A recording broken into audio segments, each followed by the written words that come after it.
नमस्कार, आप देख रहे हैं सूत्रों की खबर और मैं हूं आपके साथ गुंजन। आज की खास खबर की ओर चलते हैं। प्रधानमंत्री नरेंद्र मोदी के दौरे को लेकर मुख्यमंत्री डॉक्टर मोहन यादव मीडिया से मुखातिब हुए।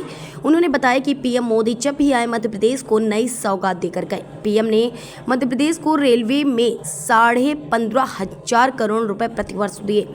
मोदी चुनावी माहौल में 5वीं बार आ रहे हैं। सीएम ने बताया कि प्रधानमंत्री सागर हरदा में सभा करेंगे और भोपाल में रोड शो करेंगे। 1 किलोमीटर का रोड शो होगा।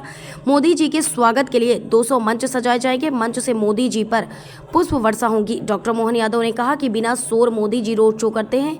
मोदी जी हाथ में कमल का फूल लेकर मौन रूप से भी वोट की अपील करते हैं। मोदी जी से बाकी पार्टियों को भी यह सीखना चाहिए। भगवा के प्रति कांग्रेस को आपत्ति होगी। हमारे मन में बरसों से भगवा है। हमारी संस्कृति उदार संस्कृति है।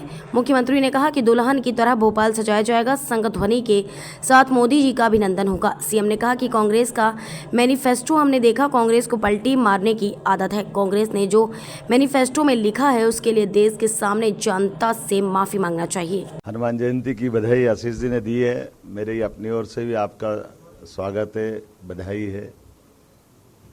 हम सबका सौभाग्य, परमात्मा की कृपा है। चुनाव का दूसरा चरण सामने आ गया है और एक चरण सफलता के साथ पूरा हुआ। यशस्वी प्रधानमंत्री इस दौरे के साथ अभी तक के मध्य प्रदेश में सर्वाधिक बार आने वाले प्रधानमंत्री का एक उनका रिकॉर्ड बन रहा है। ये हमारे लिए सौभाग्य की बात है। यशस्वी प्रधानमंत्री जब भी आते हैं तो प्रदेश में अभी तक उनके द्वारा दी गई सौगातें अगर अपन हिसाब लगाएं तो लगभग 1.25 लाख करोड़ से ज़्यादा की सौगातें तो सीधे सीधे हमको मिली है। और उसमें भी इस 100 दिन के टेन्योर की बात करेंगे तो 35,000 करोड़ की पार्वती काली सिंध चंबल परियोजना, इसी 100 दिन के अंदर एक नई परियोजना जो पश्चिमी मध्य प्रदेश और राजस्थान को मिला के 70,000 करोड़ की रहेगी। और 45,000 करोड़ की एक परियोजना जो हम सबके लिए केन बेतवा के नाम से जानी जाती थी, जिसमें कई हर्डल थे, वो उसको दूर करने का भी बड़ा इसी के माध्यम से एक रास्ता मिला है। मुझे इस बात की प्रसन्नता है कि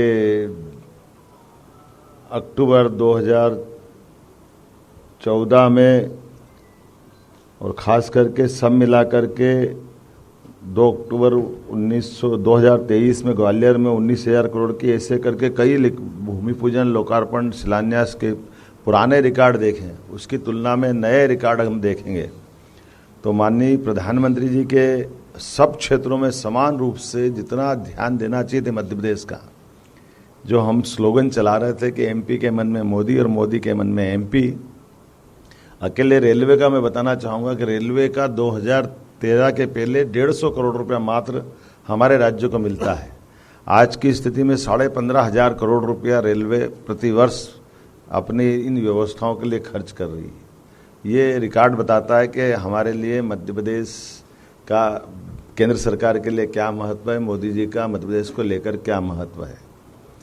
आईटी से लेकर इंडस्ट्री तक, इरिगेशन से लगा करके तमाम सभी क्षेत्रों में समान रूप से ध्यान देते हुए जिस प्रकार से माननीय प्रधानमंत्री जी ध्यान दे रहे हैं, ऐसा लग रहा है कि वास्तव में हमारे लिए तो ये सबसे अच्छा स्वर्णिम काल है जब उदारतापूर्वक संसाधन केंद्र सरकार के माध्यम से मध्य प्रदेश को मिल रहा है।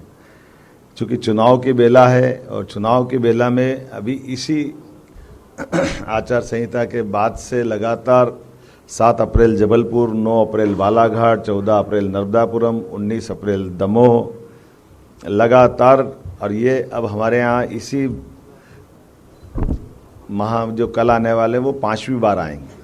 और ये एक सभा थी, लेकिन अभी कल की एक साथ हमारे 2 सभाएं रहेगी, एक सागर में, एक हरदा में और एक रोड शो हमारे यहाँ होने वाला है।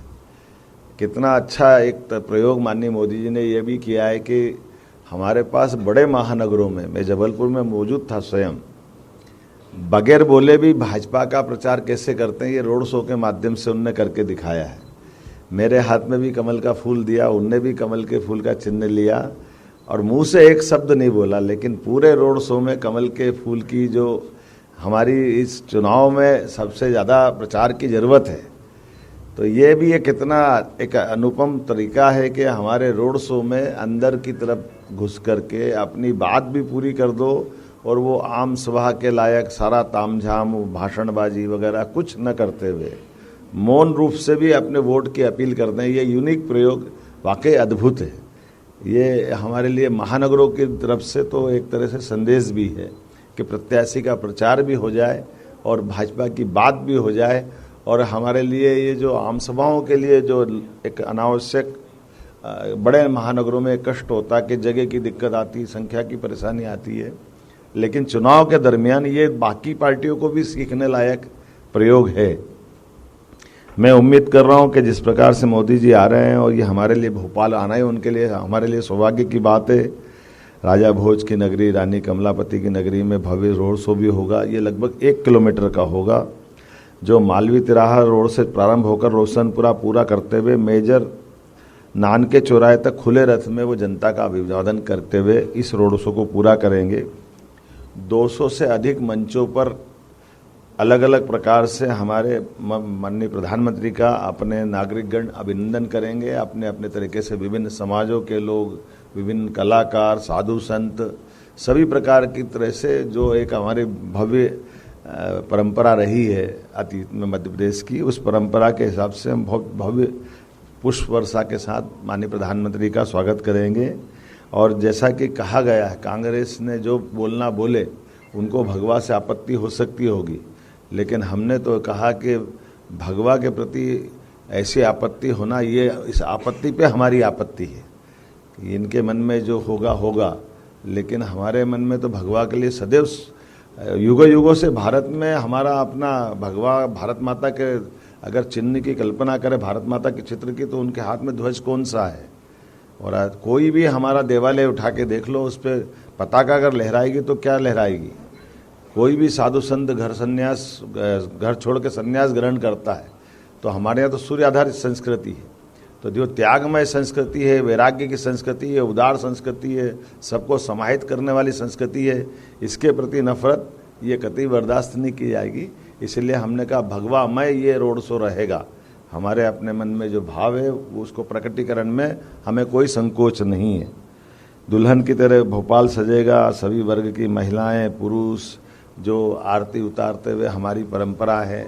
हमारी बंगाली समाज की बहनें तो बहुत अच्छे से शंख वादन करके और शंख ध्वनि के साथ, और लक्ष्मी माता की उल्लू की जो सवारी का दृश्य रहता है वो शंख के साथ एक विशेष ध्वनि से भी अभिनंदन करती है। वो अभिनंदन का दृश्य रहेगा। और गगनभेदी मोदी मोदी के नारों के साथ पुष्प वर्षा करते हुए सभी प्रतिष्ठान से आपके सबके माध्यम से अपील कर रहे हैं कि जहाँ जिसके प्रतिष्ठान है।